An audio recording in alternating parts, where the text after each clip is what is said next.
Oh man, this took me forever, but it's coming to an end. I'm so excited.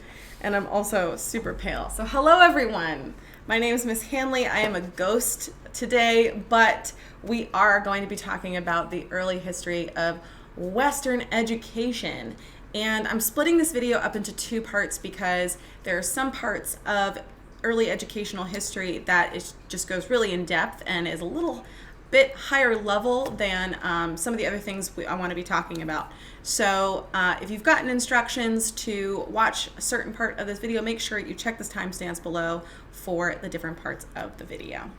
Okay, let's go ahead and get started on our early history of Western education. Before I begin, I think it's important to note that we are going to be talking about Western education. While there were educational developments happening in the Eastern world, most of the texts that we're going to be reading focus mostly on Western education and American education. So we will be talking about different, more diverse educational developments across the globe, but for right now we're just going to be focusing on the Western side. So let's get started. We're going to be starting in a time period known as the Age of Pericles, which happened between 455 and 431 BCE. That stands for before the Common Era. I think so. Anyway, we're going to be looking at that time period as the earliest of our known Western education. We're going to start with a man named Socrates. Socrates was a Greek philosopher and educator. His student, that was also a pretty prominent philosopher of the time, was Plato. And then they also had a friend named Aristotle. The biggest educational philosophy that comes out at this time period is known as the Socratic method, which was a form of cooperative argumentation that Socrates would employ with his students, basically meant to ask and answer questions to stimulate critical thinking or to understand our own beliefs about something. So it is a method that is used still in education today. So we also have a man named Aristotle, and he talks about a very important thing known as the ethos, pathos, logos triangle, or the Aristotelian appeals, which was one of the earliest videos on this channel. So if you haven't heard about ethos, pathos, logos, go check out that video about him. All right, we're going to keep going with the Age of Pericles, but if you've got instructions to move ahead to part 2 of this video, go ahead and check that description down below. For those of you who are sticking around, we're going to stay in the Age of Pericles for a few minutes and talk about Latin grammar schools, which were also known as grammaticus. They were an educational system in the Roman Empire that basically taught students to study Latin literature, history, mathematics, music, and dialectics. It was meant as a school for people who wanted to start a career in political service. These schools were based on mostly speaking because writing at the time was a pretty early technology. So most of the education systems that we're going to see up until a certain time period are going to be based in mostly speaking ideas and not necessarily writing. One of the other biggest things that we see documented in this time period is from a man named Quintilian, who had a very important quote that he talks about studying being a child's diversion, to test themselves in their proficiency, let them imagine that they're the conqueror in an argument, and even encourage them with rewards that are appropriate to their age. And this is pretty important because this carries on into modern educational philosophies as well and student motivation.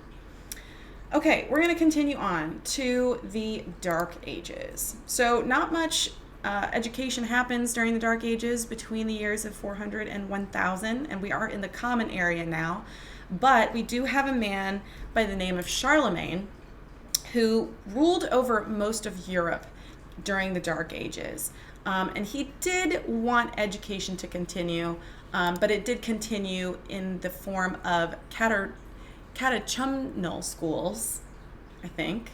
But basically, they're schools that taught religion to converts, religious history to their congregation, and even trained church leaders and clergy.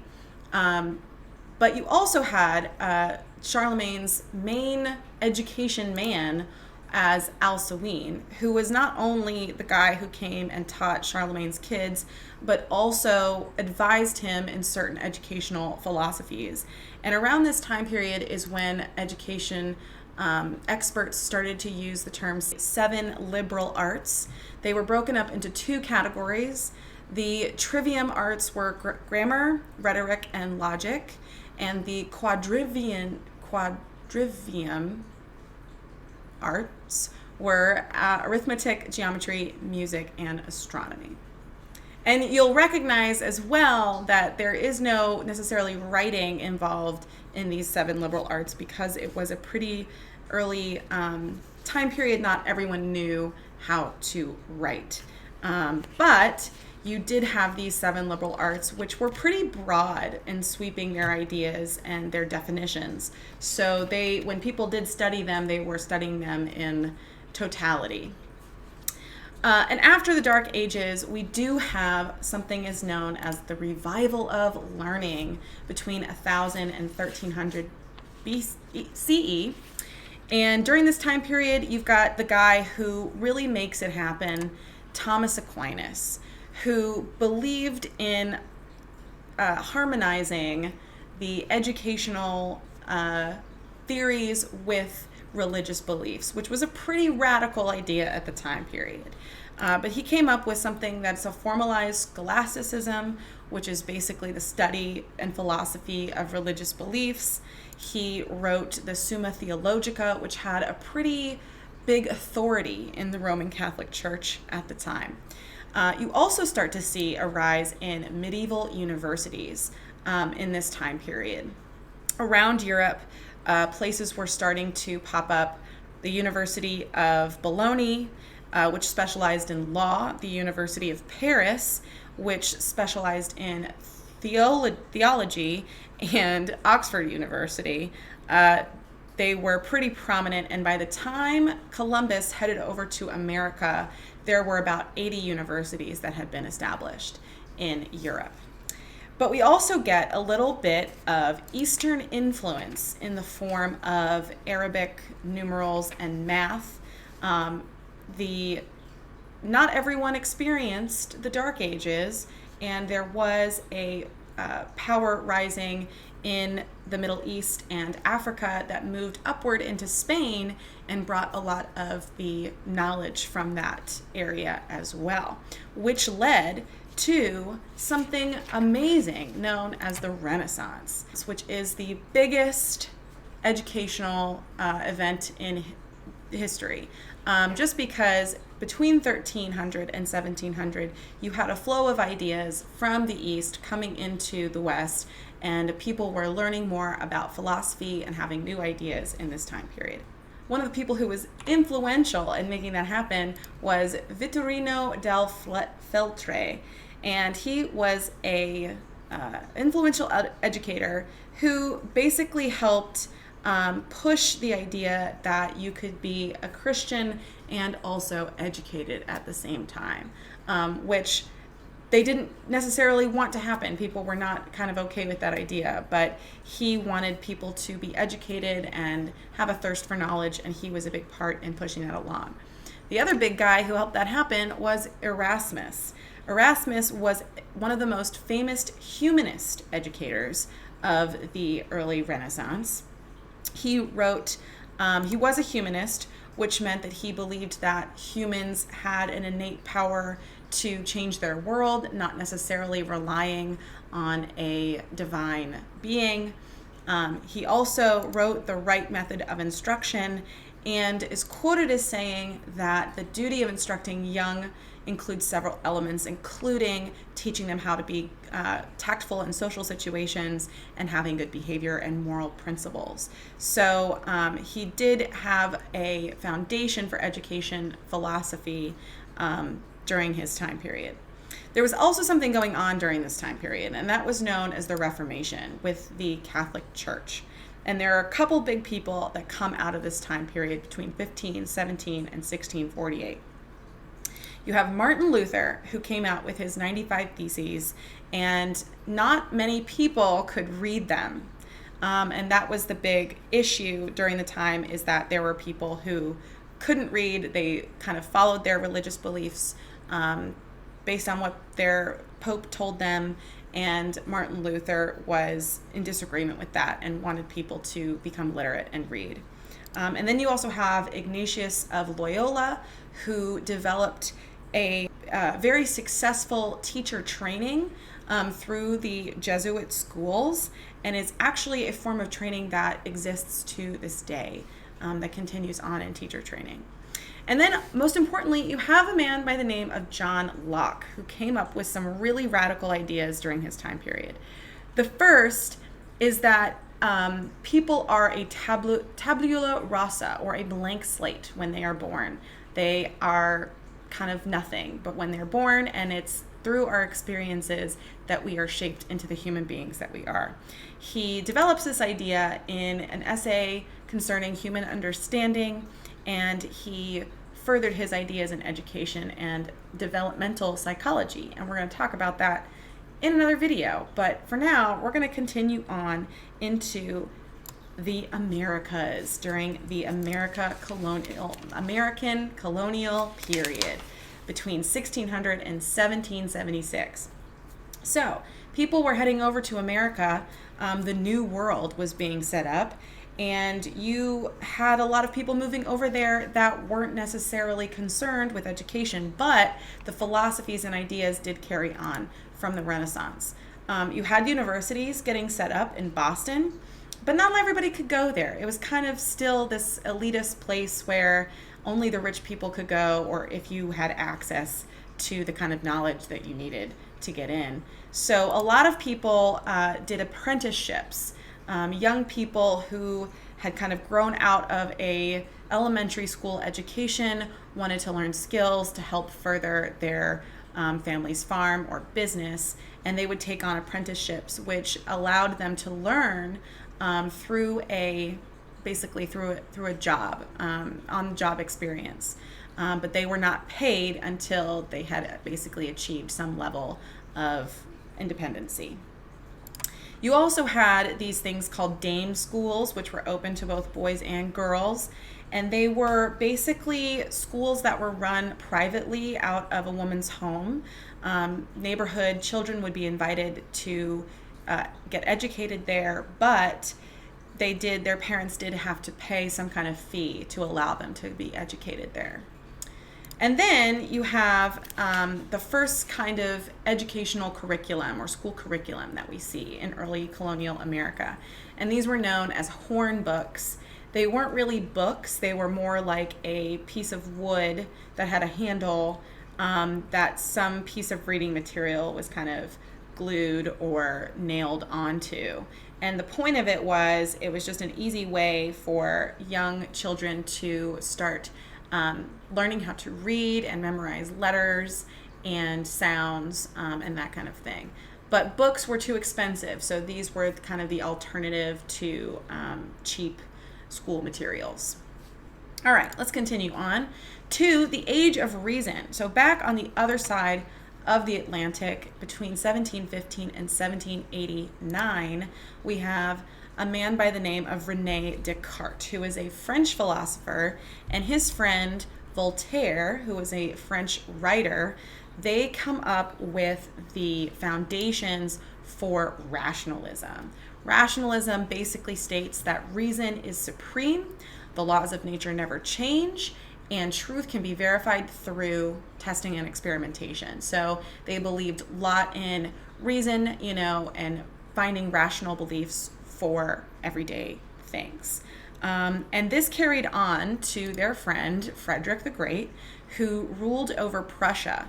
And he brought a lot of these ideas over to his country, where he allowed free speech as well as special training for teachers, which did bring a huge level of education in that area, which was something that not a lot of governments were doing. That is, until we reach the next part of the early history of Western education. So here we are, part 2. Welcome back. We're just getting into America right now. American education starts with the emergence of the common man in the early 1800s. And the emergence of the common man was kind of in contrast to the Age of Reason. The Age of Reason was all about intellectual freedom and freedom of speech, whereas the emergence of the common man really believed in providing a good life for everyone. And this belief comes out of the French philosopher, Jean-Jacques Rousseau, who, in contrast to the tabula rasa, believed that all children were born good and that the purpose of school was to kind of keep them on the good path. So he iterates this idea called naturalism, and his most famous quote comes on this topic: "Everything is good as it comes from the hand of the author of nature, but everything degenerates in the hands of man." So he believed that through school and education, people could continue on a good path and not be tainted by the world and humankind. And these theories were put into practice by a man named Pestalozzi. He believed that children should be treated with kindness and love, and that should actually represent in their education as well. And so he started schools where that's kind of what he did. He believed in teaching the morals of good and evil and leading children toward a good path. The man who helped him formalize that education is a man named Herbart, and he came up with the Herbartian teaching method, which was 5 steps to help children learn new information.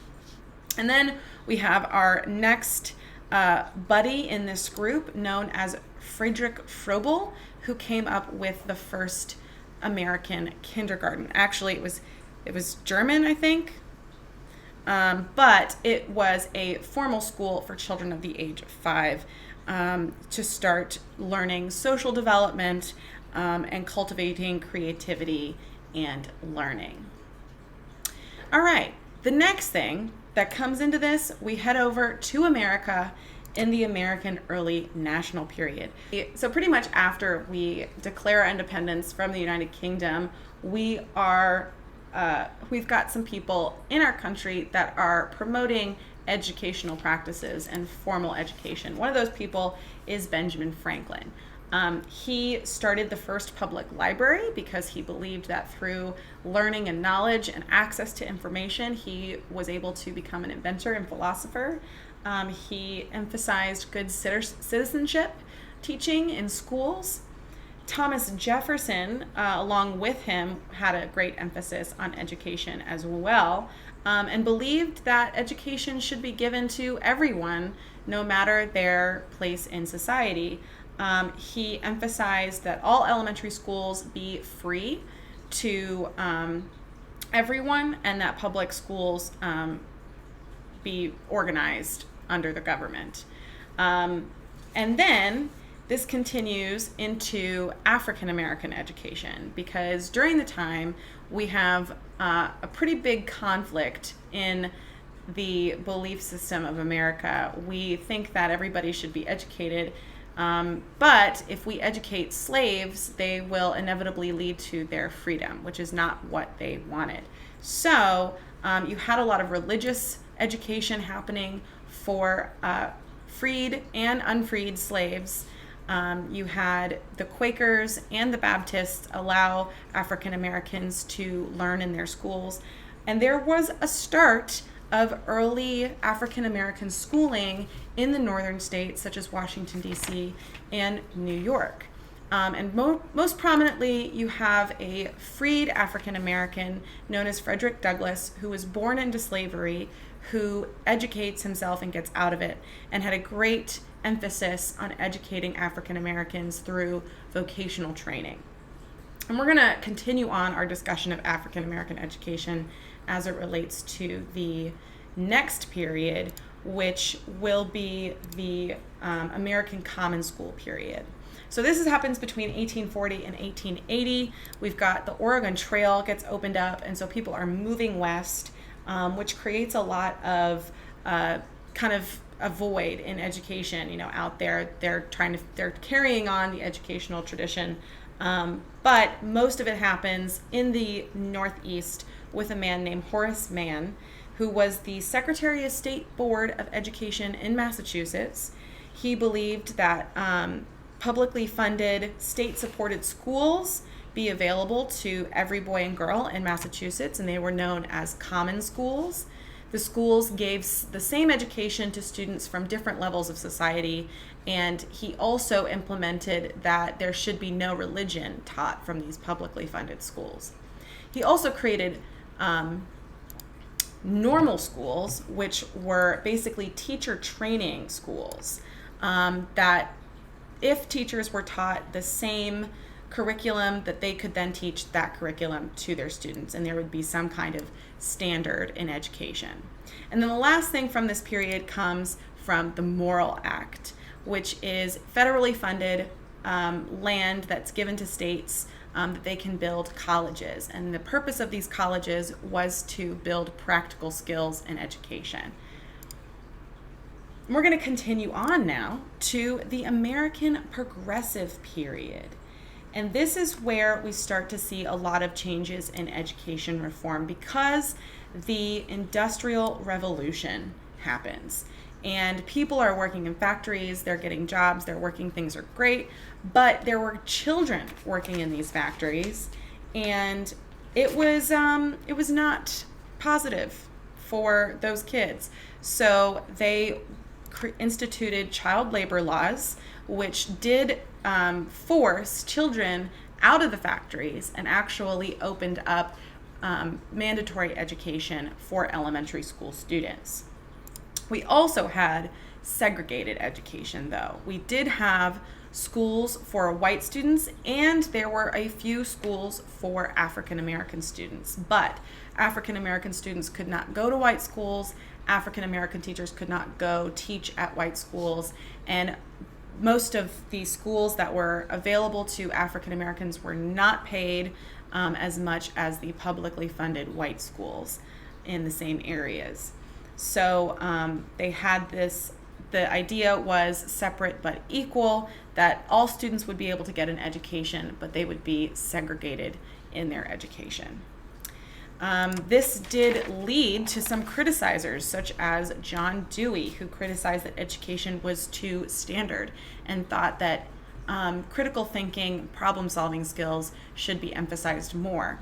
You also had Maria Montessori, who believed that children should learn through experience and sensory context, and that developed the Montessori method in today's educational fields. And then we also have the carrying on of career and technical education, and it still is in effect in modern schools today, where students can get career and technical education skills to then get a job after they complete a certain number of years of schooling.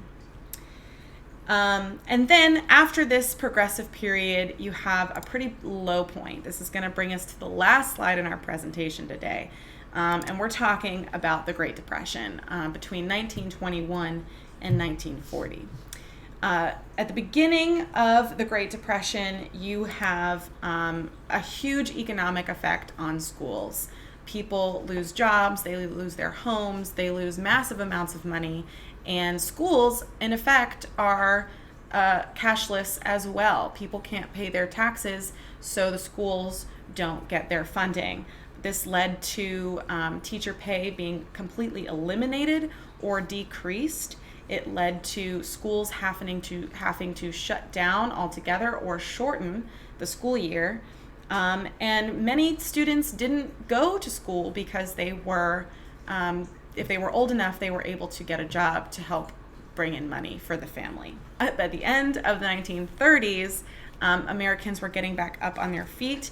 And even though there was this Great Depression during the time period, you did have some school curriculum be produced in the 1930s, known as the Dick and Jane Readers, which were pretty simple stories that helped build basic reading skills and formalized a basic reading curriculum. And they were used widely to help students in the time period, but also help them continue their education into the modern world.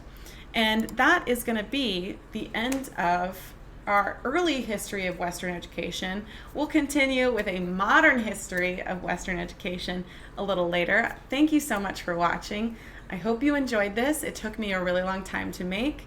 And yeah, if you like my videos, think of subscribing or leaving a comment down below. I would be happy to answer your questions if you have any. Thank you so much again, and I will see you in class. Bye!